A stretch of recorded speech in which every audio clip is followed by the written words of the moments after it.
வணக்கம் நேயர்களே, இன்றைக்கு நாம் செய்ய போகின்ற இந்த இனிமையான டிஃபனிலே இந்த சாபுதானா கிச்சடியிலே இந்த சாபுதானாவை எவ்வளவு நேரம் ஊற வைக்க வேண்டும், எந்த அளவு நீர் எடுத்துக்கொண்டு அதை ஊற வைக்க வேண்டும் போன்றவற்றையும், மற்றும் சாபுதானாவை ஊற வைத்த ஜவ்வரிசியை எப்படி பக்குவப்படுத்தி நமது கிச்சடியிலே சேர்க்க வேண்டும், எப்போது சேர்க்க வேண்டும் என்பதை பற்றியும், மேலும் சுவை கூட்டுவதற்காக என்னென்னவெல்லாம் நாம் சேர்க்கின்றோம் என்ற ரகசியங்களையும் உங்களுக்கு கூற காத்திருக்கின்றோம். தவறாமல் முழுமையாக பாருங்கள், பயனடையுங்கள், உங்கள் கருத்துக்களை கூறுங்கள் நண்பர்களே. நன்றி, வணக்கம்.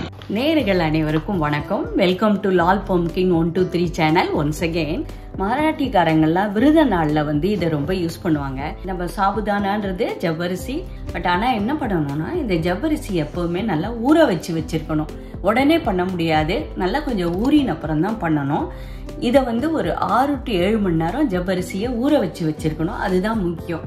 இப்போ நீங்கள் பிளான் பண்ணிட்டீங்க, இன்னைக்கு ஈவினிங் நான் பண்ண போகிறேன் சாபுதானா கிச்சடி அப்படின்னு நீங்கள் நினச்சிங்கன்னா, காலையிலேயே ஊற போட்டு வச்சுடுங்க. அது நல்லா ஒரு 7 மணி நேரம் 6 மணி நேரம் ஊறினாலே போகிறோம். நல்லா இதுவாக இருக்கும், வயிறும் நல்லா திம்முனா இருக்கும்.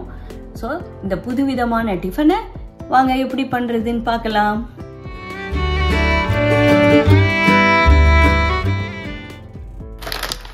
இப்போ இதுக்கு தேவையானது என்ன சொல்கிறேன்னா, சாபுதானா தான் மெயினு. அதாவது நைலான் ஜவ்வரிசி இல்லை, நைலான் ஜவ்வரிசி இல்லாமல் நம்ம வடா ஜவ்வரிசி போட்டுக்கோங்களா. அந்த வடா ஜவ்வரிசி நான் எங்கள் வீட்டு குவான்டிட்டி 4 பேருக்கு தகுந்த மாதிரி வேணுன்றதுனால நான் இதால் 2 கப்பு அளந்து போட்டிருக்கேன். 2.5 வேணும்னு தோணிட்டு, அதனால் 2.5 கப்புக்கு ஜவ்வரிசியை இதை போட்டிருக்கேன். இந்த ஜவ்வரிசியை நம்ம என்ன பண்ணணும், நல்லா களைஞ்சிட்டு இதில் தண்ணி மூழ்கிற அளவு கூடணும். அதாவது எவ்வளோ கப்பு, அதாவது நான் எடுத்துட்டு இருக்கிறது இந்த மெஷர்மெண்ட் கப்பு. இந்த மெஷர்மெண்ட் கப்பால் 2.5 கப்பு விட்டுருக்கேன்னா, அதே 2.5 கப்பு அளவுக்கு தண்ணி விட்டு ஊற வச்சிடணும்.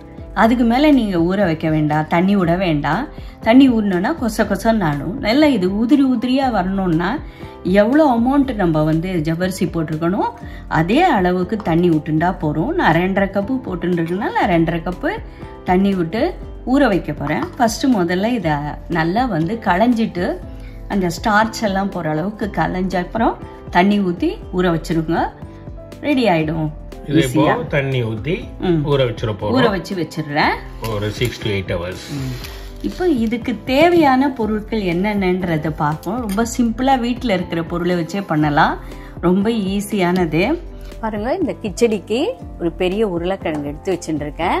இந்த உருளைக்கிழங்கை நல்லா வேக வச்சு துண்டம் பண்ணி, தோலெல்லாம் உரிச்சிட்டு துண்டம் பண்ணி போட்டு அந்த கிச்சடியில் வதக்கிட்டு போட்டு சாப்பிட்ணும். தேவையான அளவு கருவேப்பிலை. காரத்துக்கு நான் 5 பச்சை மிளகாய் எடுத்துட்டு இருக்கேன்.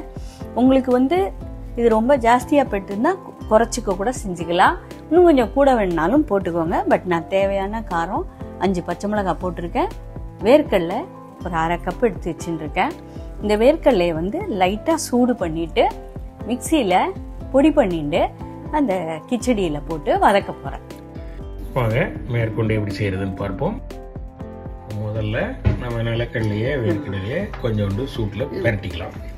இப்போ வேர்க்கடலையை லைட்டாக பரட்டிக்கலாம். ட்ரையாக தான், எண்ணெயெல்லாம் போட வேண்டாம். இதே வாண்டியில் தான் பரட்டணும். உருளைக்கிழங்கு வெந்துடுச்சு. உருளைக்கிழங்கு தோலை உரிச்சிடலாம். அப்புறம் அது தேவையான அளவுக்கு சின்னதாக சைஸில் கட் பண்ணிக்கிறோம். சின்னதாக அது எப்படி கட் பண்ணிக்கிறோங்கிறத பார்க்கலாம். உருளைக்கிழங்க கட் பண்ணிக்கலாம், ஸ்கொயராக கட் பண்ணிக்கலாம். இந்த உருளைக்கிழங்க சில பேர் ரொம்ப பொடியாக நறுக்கிட்டு பச்சையாக கூட வதக்கிப்பா. பட் ஆனால் கொஞ்சம் எண்ணெய் விட்டு நல்லா வதங்குற அளவு வதக்கிட்டோம்னாலும் அந்த மாதிரியும் செய்யலாம். பட் இப்படி வேக வச்சுட்டு பண்ணுறது குயிக் அண்ட் ஈஸியாக முடியும். இப்போ இந்த பச்சை மிளகாயை சின்னதாக காம்புகளெல்லாம் எடுத்துட்டு சின்னதாக கட் பண்ணி வச்சுக்கிறேன். ஸோ பச்சை மிளகாயும் ரெடி ஆகிடுத்து. கருவேப்பிலையை நல்லா கிள்ளி கசக்கி வச்சுக்கலாம். இப்போ வாங்க வேர்க்கடலையை லைட்டாக பரட்டிட்டேன். அதை மிக்சியில் எப்படி போட்டு இது பண்ணுறேன்னு காட்டு இல்லையா. மிக்சியில் போட்டுட்டேன், மிக்ஸி ஜாரில் வேர்க்கடலையை போட்டுச்சு. இப்போ அதை உடைச்ச பிறகு எப்படி இருக்கு, வேர்க்கடலையை போட்டு எடுத்துச்சு. கொஞ்சம் பொடியானாலும் தப்பு இல்லை. ஸோ வேர்க்கடலை ரெடி ஆகிடுது. இப்போ வாங்க எப்படி பண்ணுறதுன்னு பார்க்கலாம். நேரில் இப்போ பாருங்கள், ஜவ்வரிசியை வந்து நல்லா தண்ணி போக நல்லா வடிகட்டி எடுத்து வச்சுருக்கேன். இதில் ஒரு பொட்டு தண்ணி கூட வேண்டாம். நல்லாவும் பாருங்கள் அழகாக நல்லா ஊறி மசிஞ்சு இருக்கு. இதுதான் பதம். பெருசாக இருக்கு ஜவ்வரிசி வந்து ஊறி இப்படி இது பண்ணீங்கன்னா அப்படி கையால் மசிக்கிற மாதிரி இருக்கும். இதான் பதம். இப்போ இதை எப்படி பண்ணுறதுன்னு பார்ப்போம். இந்த சாபுதானா கிச்சடியை நெய்யில் பண்ணிங்கன்னா ரொம்ப டேஸ்டாக இருக்கும். அதனால் ஆயிலை விட நெய்யில் பண்ணிங்கன்னா அருமையாக இருக்கும். அதனால் நான் 2 ஸ்பூன் நெய் விடுறேன். இல்லை எங்களுக்கு நெய் வேண்டாம், நாங்கள் ஆயிலே பண்ணிக்கிறோம்னாலும் ஓகே. நான் இதில் 1 ஸ்பூன் ஜீரகம் போடுறேன், 1 ஸ்பூன் கடுகு போடுறேன். ஏன்னா அவங்க வந்து கடுகு போடாமையே வெறும் ஜீரகம் பச்சை மிளகாய் தாளிச்சு விடுப்பா. நம்ம ஸ்டைலில் பண்ணுறதுனால நான் அதில் கொஞ்சம் கடுகு போட்டுட்டேன். இப்போது கட் பண்ணி வச்சுருக்கிறேன் பச்சை மிளகாய் போடுறேன், கருவேப்பிலை இல்லைன்னா கருவேப்பிலைங்க போடுறேன்.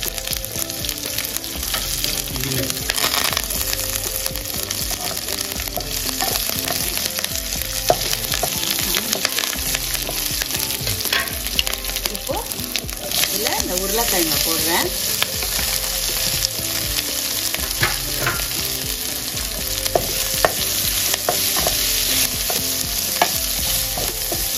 பாருங்க, உருளைக்கிழங்கு நல்லா வெந்ததுனால இதோட வதங்கி நல்லா இருக்கும். ஒரு மாதிரி அதோட சேர்ந்து மிங்கிள் ஆயிடும்.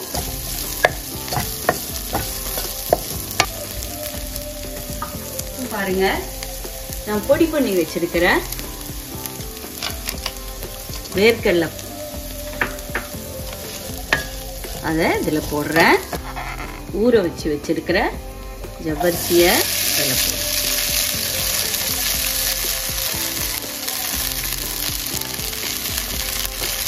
ஊற வச்சு வடிகட்டி வச்சு ஜவ்வரிசியையும் சேர்த்துக்கலாம்.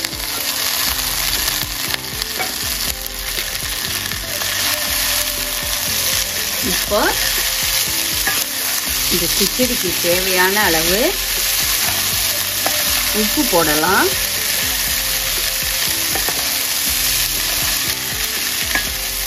இதுக்கு தேவையான அளவுக்கு முதல்ல கொஞ்சமாக போட்டுக்கோங்க. அப்புறம் டேஸ்ட் பார்த்துட்டு, ஜவ்வரிசி வந்து நிறைய உப்பு தாங்காது, அதனால கொஞ்சமாக போட்டு டேஸ்ட் பார்த்துட்டு கூட சேர்த்துக்கலாம்.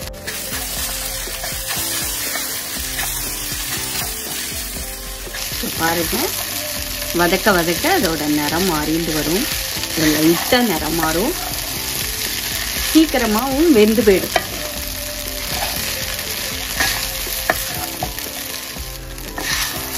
பாருங்க, குயிக்காக வெந்துட்டு வருது. ரொம்ப சீக்கிரம் செஞ்சு முடிச்சிடலாம். நான் இதுக்கு இன்னும் கொஞ்சம் நெய் தேவைப்படுற மாதிரி இருக்கிறதுனால நான் மொத்தம் ஒரு 3 ஸ்பூன் நெய் விட்டுருக்கேன். இது பாருங்க, இப்படி வந்ததுனால தான் உதிரியாக வரும். நிறைய தண்ணி விட்டு ஊற வச்சிட்டோன்னு வச்சுக்கோங்க, அப்படியே கூட கூழ் மாதிரி சேர்ந்து போயிடும். அதனால தான் எவ்வளோ ஜவ்வரிசி எடுத்துருக்கோமோ அந்த அளவுக்கு தண்ணி விட்டு ஊற வச்சா போதும். அடுப்பை சின்னதாக வச்சு கலரலாம். இது 5 to 10 மினிட்ஸில் ரெடி ஆகிடும். ஒரு பக்கம் உருளைக்கிழங்க வேக வச்சு கட் பண்ணிட்டு, ஒரு பக்கம் ஜவ்வரிசியை ஊற வச்சுட்டு ரெடியாக இருந்தாலே குயிக்காக பண்ணிடலாம். இந்த வேர்க்கடலை கலந்ததுக்கும் அதுக்கும் அவ்வளோ டேஸ்ட்டாக இருக்கும். அதனால் இது உப்புவாச உப்புமா அப்படின்னு சொல்லுவாங்க. இதில் நம்ம தேவைப்பட்டால் கொத்தமல்லி கூட கொஞ்சம் போட்டுக்கலாம், பார்க்க நல்லாயிருக்கும். பாருங்கள், இப்போ கொத்தமல்லி போடுறேன் அதில். அவ்வளோதாங்க, அருமையான சாபுதானா கிச்சடி ரெடி ஆகிடுது. வாங்க சாப்பிட்லாம். இதுக்கு தொட்டுக்கவே எல்லாமே சாப்பிடலாம். எனக்கு தொட்டுக்க வேணும் போல் இருந்ததுன்னா சட்னி, அதாவது தேங்காய் சட்னி அதை வச்சுன்னு தொட்டுன்னு சாப்பிட்லாம். பட் அவங்கெல்லாம் அப்படியே பிளெயினாகவே சாப்பிட்ருவாங்க. ஏதாவது கேரட்டு அந்த மாதிரி இது கூட சேர்த்து வெஜிடபிள்ஸ் போட்டுண்டு செய்யலாம். பீன்ஸ் கேரட்லாம் கூட போட்டுக்கலாம் மாதிரி நினைக்கிறேன். அது வந்து அது வேற ஒரு டேஸ்ட்டு. ரெடி ஆகிடுது நேயர்களே. இந்த சாபுதானா கிச்சடி தற்பொழுது ரெடி ஆகிவிட்டது. நீங்களும் செய்து பாருங்கள், அது எப்படி இருந்தது என்று கமெண்டிலே கூறுங்கள். சப்ஸ்கிரைப் செய்யாதவர்கள் சப்ஸ்கிரைப் செய்யுங்கள். உங்கள் நண்பர்கள் உறவினர்களுக்கு எங்களுடைய சேனலை ஷேர் செய்யுங்கள். நன்றி, வணக்கம். கிச்சடி கிளறி முடிச்சிட்டேன். இப்போ ஃபைனலாக இதுக்கு வந்து இதோட ஒரு லெமன் ஜூஸை ஆட் பண்ணோன்னா ரொம்ப நல்லாயிருக்கும். அரை முடி எலுமிச்சம்பழத்தை புழிஞ்சி இதோட ஆட் பண்ண போகிறேன். அந்த ஒரு தனியாக சுவையை கூட்டி கொடுக்கும். அது ஆட் பண்ணிட்டு கலந்துக்கலாம். அவ்வளோதான் நேயர்களே, சாபுதானா உப்புமா ரெடி ஆயிடுத்து. கிச்சடி ரெடி ஆயிடுத்து. வாங்க சாப்பிடலாம்.